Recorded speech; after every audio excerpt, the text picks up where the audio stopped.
सिंध को कभी कोई अलग नहीं कर सका। सूबे के ख्वाब देखने वालों के ख्वाब दफन होंगे। हमारी इतनी सीटें हैं कि हुकूमती बेंचेस कम हो गई हैं। पीपी रुकन सिंध असम्बली सजीला लगारी का इजहार ख्याल। कहा कि जोही जैसे पसमानदा इलाके में बहुत रोड बने हैं। शाहिद तमीम ने कहा कि अपोजिशन वालों के बुजुर्ग सिंध में आए थे।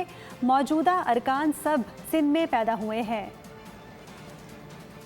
तो जेके कम पाकिस्तान पीपल्स पार्टी कया इन दौरे हुकूमत में मां समझा थी कदें कंहिं पार्टी न करे सघी आहे, पर जेके न मञंदा उन्हनि खे असां छा था चई सघूं। 2008 में जेके असां सीटूं खटियूंसीं, जॾहिं असां कम हमेशह चयो वेंदो त मोहतरमा जी शहादत जे करे 2008 में हिननि सीटूं खटियूं आहिनि।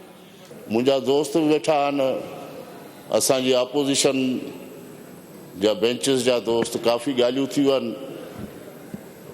ऐं हीअ जेको सिंध जी ॻाल्हि कनि था, सभिनी दोस्तनि चयो रिपीटेशन कोन कंदुसि, हिकिड़ी ॻाल्हि कंदुसि त सिंध सभिनी जो आहे। असां बि हिते ॼावा आहियूं, असांजा वॾा बि हिते ॼावा, हीअ बि हिते ॼावा आहिनि, हिननि जा वॾा आया हुतां। ही पाण मूंखे लॻे थो काफ़ी हिननि मां दोस्त में ही हिते ई ॼावा आहिनि। हुतां अचण वारो त मूंखे को नज़र कोन थो अचे।